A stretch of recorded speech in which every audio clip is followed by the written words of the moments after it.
Hello everyone, welcome to this video. इस video के अंदर आज मैं बात करने वाला हूँ कि ऐसी कौन कौन सी मैं टेक्निक्स यूज़ कर रहा हूँ अपना फोकस बढ़ाने के लिए और डिस्ट्रैक्शंस दूर करने के लिए। क्योंकि अगर आपको अपनी लाइफ के अंदर, अपने करियर के अंदर, अपने बिजनेस के अंदर ग्रो करना है तो फोकस एक ऐसी इंपॉर्टेंट चीज़ है जो आपको सीखना ही पड़ेगा। फोकस करना किसी भी चीज़ पे।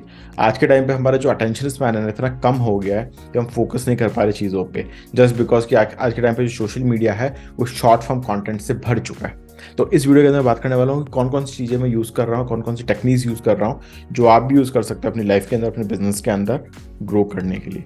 देखो, सबसे बड़ा प्रॉब्लम यही है कि जो स्टार्टअप फाउंडर्स होते हैं फोकस नहीं कर पाते अपने मिशन के ऊपर, अपने विजन के ऊपर, और इसलिए इतने सारे के सारे स्टार्टअप फेल होते हैं। वो प्रॉफिट नहीं बना पाते, वो ग्रो नहीं कर पाते, और ग्रो भी कर रहे हैं तो बहुत ज़्यादा लॉसेस के अंदर रहते हैं क्योंकि उनका फोकस क्लियर नहीं है कि उनको एक्चुअल में करना क्या है, कैसे पैसा लेके आने वाले अपने बिजनेस के अंदर, कैसे अपनी टीम को मैनेज करने वाले हैं, कैसे अपने बिजनेस को ग्रो करने वाले हैं। तो इस वीडियो के अंदर जो मैं बात करूंगा ना वो बिजनेस के हिसाब से करूंगा, अगर आपको करियर ग्रोथ चाहिए उसके हिसाब से करूंगा।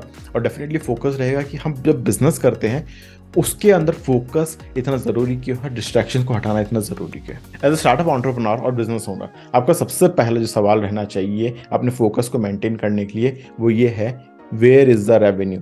पैसा कहाँ है, रेवेन्यू कहाँ है कंपनी के अंदर। क्योंकि अगर आपके पास ये सवाल का आंसर नहीं है ना तो आप कोई भी बिजनेस खड़ा नहीं कर सकते। बहुत सारे स्टार्टअप फाउंडर्स इंडिया के अंदर, अब्रॉड भी, ये सोचते हैं कि यार शुरू के अंदर स्टार्टअप पैसा कहाँ बनाता है, बट क्यों नहीं बनाता है। हमारे स्टार्टअप बना रहे हैं, मेरी खुद की एजेंसी पैसा बना रही है, बहुत सारी कंपनीज ऐसी हैं जो 50 लाख 1 करोड़ का धंधा कर रही है और वो पैसा बना रही है। लेकिन बहुत सारे जो फंडिंग के पीछे भागते रहते हैं वो बर्न करने की सोचते हैं, वो प्रॉफिटेबिलिटी की नहीं सोचते। और सबसे बड़ी प्रॉब्लम उनकी यही है, उनको नहीं पता कि रेवेन्यू कहाँ से आने वाला है, वो सिर्फ बर्न बर्न बर्न के बारे में सोचते हैं। And this is one of the major distraction किसी भी स्टार्टअप फाउंडर के लिए, किसी भी एंटरप्रेन्योर के लिए।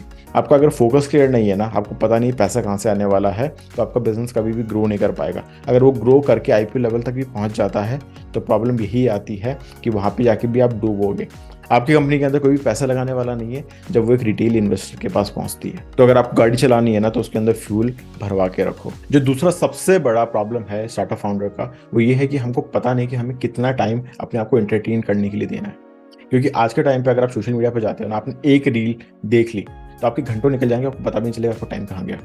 आपको लगता है कि आप कंटेंट कंज्यूम कर रहे हो, आपको लगता है कि मैंने एक रील देखी बहुत अच्छा लगा। ये डोपामिन रश इतना ज़्यादा हो चुका है कि आपको पता ही नहीं कि आपके रिजल्ट्स आपको कहाँ से लेके आने हैं, आपको पता ही नहीं कि ये डिस्ट्रैक्ट कर रहा है आपको आपके मिशन से।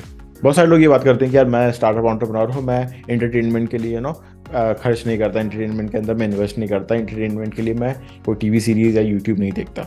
ये सब बहुत बड़ी प्रॉब्लम है क्योंकि आपको एक स्ट्रेस के माहौल में अगर आपको हल्का होना तो आपको एंटरटेनमेंट देखना ही पड़ेगा, आपको एंटरटेनमेंट के लिए कुछ ना कुछ तो करना ही पड़ेगा। बट आपको देखना है कि आप कितना टाइम वहाँ पे इन्वेस्ट कर सकते हो। अगर आपके दिन के 7-8 घंटे सिर्फ इसी के अंदर जा रहे हैं, आप कंटेंट देख रहे हो, आप रील स्क्रॉल कर रहे हो, आप सोशल मीडिया विजिट कर रहे हो, तो ये एक बहुत बड़ी प्रॉब्लम है। लेकिन अगर आप 1 घंटा जाके वहाँ पे देखते हो, कोई पॉडकास्ट देख लेते हो, कोई अच्छी वीडियो देख लेते हो, तो definitely it's useful for you.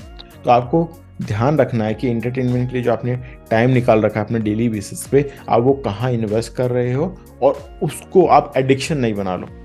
ऐसा नहीं कि आप अपने एंटरटेनमेंट के लिए जो आपको वर्किंग आवर्स है उससे ज़्यादा भी खर्च कर रहे हो। क्योंकि ऐसा हो सकता है कि आप 10 घंटे काम कर रहे हो और 1 घंटा आपने एंटरटेनमेंट के लिए दिया। ऐसा नहीं हो सकता कि आपने 10 घंटे एंटरटेनमेंट के लिए दिए और 1 घंटा आप काम कर रहे हो। तो ये सबसे बड़ा डिस्ट्रैक्शन है जब अपने आप को सोचते हैं ना कि मेरे को थोड़ा रिलीफ चाहिए अपने वर्क से। जो रिलीफ है आप रेगुलर इंटरवल पे लेते रहो ताकि आपका बर्डन इतना ना बढ़ जाए, लेकिन उसको लिमिट करो। ऐसा नहीं कि आपने एक रील स्क्रॉल करना शुरू किया, 30 सेकंड की वजह आपने 30 मिनट्स गवा दी। तीसरी जो मेरे को हैक लगती है, जो मेरे को फोकस रखती है और मेरे डिस्ट्रैक्शन हटाती है, वो ये है कि मेरे को धीरे धीरे ओवर द टाइम पता चला है कि कैसे प्रोडक्टिव हुआ जाता है। पहले मैं 10 चीज़ें करने लग जाता था और किसी भी काम के अंदर मेरे को सक्सेस नहीं मिलती थी। अब अगर मैं दिन शुरू करता हूँ ना तो मैं पहले ही लिख लेता हूँ कि आज मेरे को क्या करना है, और जब मैं वो लिख लेता हूँ तो मेरे को पता है कि ये चीज़ आज सोने से पहले मेरे को कंप्लीट करनी ही करनी है। तो इससे मेरी प्रोडक्टिविटी बहुत बढ़ जाती है। अगर मैं लिस्ट बना रहा हूँ तो मैं प्रायोरिटी के हिसाब से बनाता हूँ कि प्रायोरिटी क्या है, प्रायोरिटी में किस बेसिस पर डिफाइन करता हूँ कि मेरे बिजनेस के अंदर रेवेन्यू कहाँ से आने वाला है, दूसरा जो मेरे क्लाइंट का भी काम है वो मैं कैसे डिलीवर करने वाला हूँ। ये दो चीज़ों की अगर मैं प्रायोरिटी रखता हूँ बाकी सारी चीज़ें होती रहती हैं। सोशल मीडिया शेड्यूलिंग, ये सारी चीज़ें आप डेलीगेट भी कर सकते हो अपनी टीम को। लेकिन आपको प्रायोरिटी क्या रखनी है, आपको प्रायोरिटी ये रखनी है कि पैसा कहाँ से आने वाला है कंपनी के अंदर, दूसरा जिससे आपको पैसा आ रहा है उसको आप कैसे डिलीवरी कर सकते हो। अच्छी तरह। तो जब आप अपनी टू डू लिस्ट बनाते हो ना, तो आप 3 से 4 एक्टिविटी रखो एक दिन की, उससे ज़्यादा एक्टिविटी मत रखो। क्योंकि अगर आपके पास 10 चीज़ें हैं काम करने के लिए, आपको फोकस करना है कि आज क्या इंपॉर्टेंट है, उसके लिस्ट बनाओ और उनको कंप्लीट करो। अब बहुत सारे जो मेंटर्स होते हैं, एंटरप्रेन्योर्स होते हैं, जिनको मैंने सुना है यूट्यूब के ऊपर या जिनकी इंटरव्यूज़ देखे हैं, वो बात करते हैं सुबह जल्दी उठने की। जल्दी उठने का मतलब ये है कि अगर आप सुबह जल्दी उठ जाते हो, लेट से 4 बजे, 5 बजे, 6 बजे, आपके पास 6 बजे से लेके या 5 बजे से लेके 10 बजे तक का टाइम है, जहाँ पे आप बहुत सारी प्रोडक्टिव चीज़ें कर सकते हो विदाउट एनी डिस्ट्रैक्शन।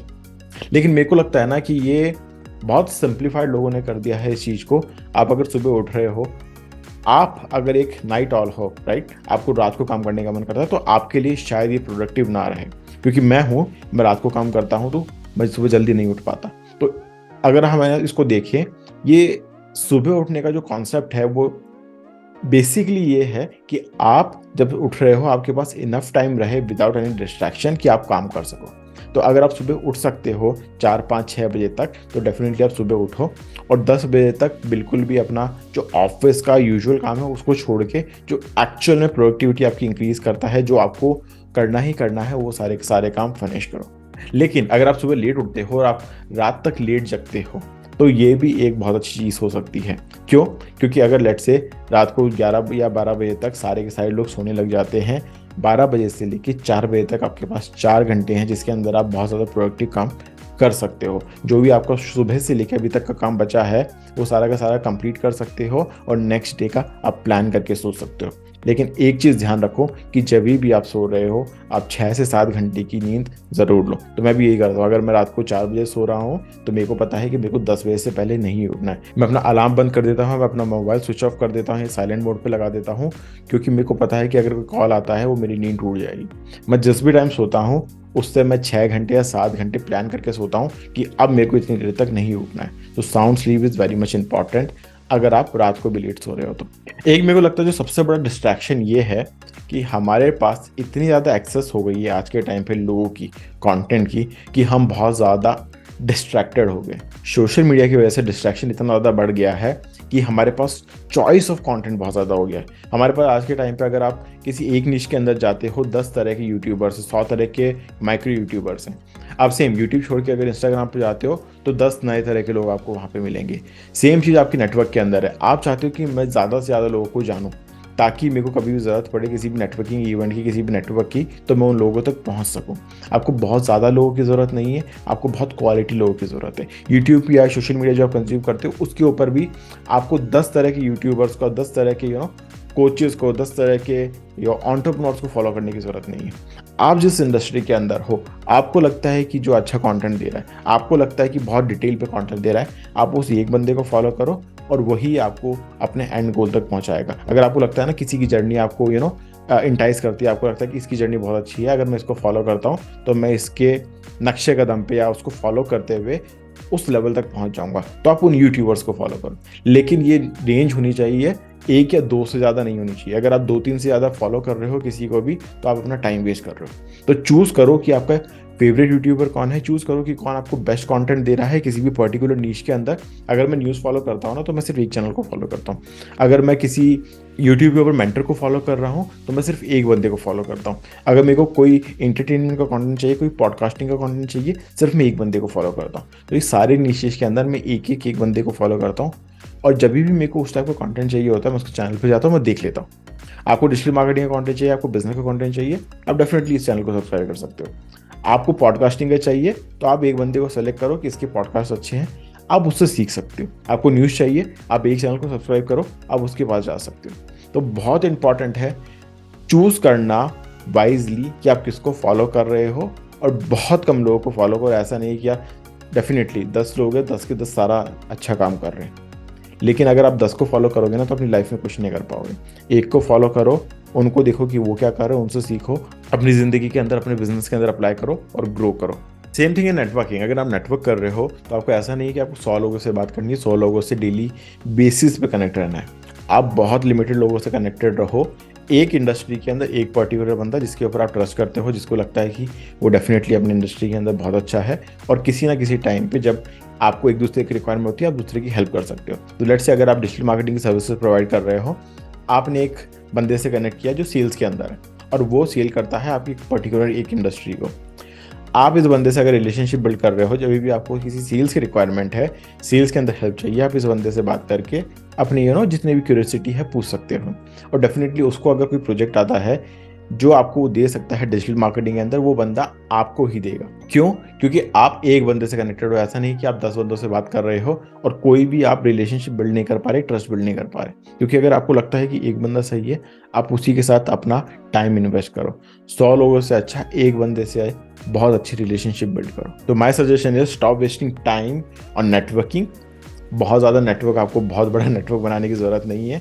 और दूसरा, जब आप कंटेंट देखते हो तो अपने आइडल्स को, अपने यूट्यूबर्स को, अपने इंस्टाग्रामर्स को सेलेक्ट करो और उन्हीं लोगों को फॉलो करो जिनका कंटेंट आपको लगता है कि आपकी हेल्प करेगा अपनी लाइफ के अंदर, अपने बिजनेस के अंदर, अपने करियर के अंदर। और इस वीडियो का जो मेरे को लगता है सबसे इंपॉर्टेंट पॉइंट और लास्ट पॉइंट है, वो ये है कि आपको गोल सेट करने हैं अपनी लाइफ के अंदर, अपने करियर के अंदर, अपने बिजनेस के अंदर, और रूटीन्स बनाने हैं, प्रोसेसेस बनाने हैं उन गोल्स को रीच करने के लिए।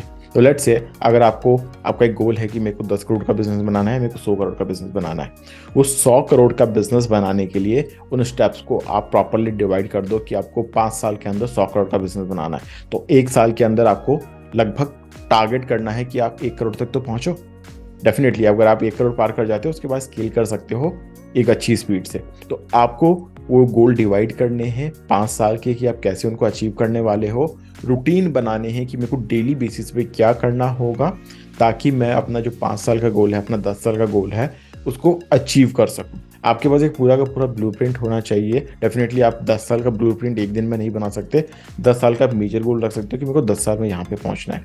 फिर आप 5 साल के अंदर डेफिनेटली जो एक लाइन है 10 साल के लिए, 5 साल के लिए आप 10 लाइनें लिख सकते हो।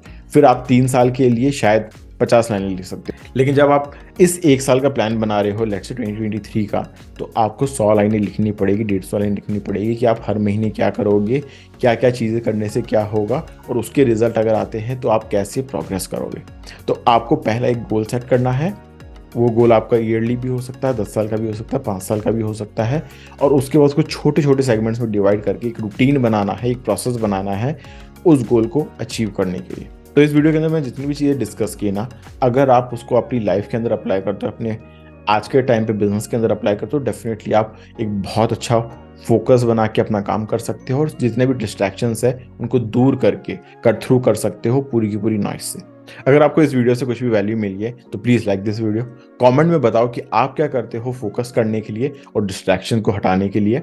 और मैं रिसेंटली देख रहा था कि 97% लोग जो हमारी वीडियो देखते हैं वो सब्सक्राइब नहीं करते, तो प्लीज़ सब्सक्राइब दिस चैनल। इससे डेफिनेटली हमको ग्रो करने के लिए हेल्प मिलेगी। I will see you in the next one. Till then, bye bye.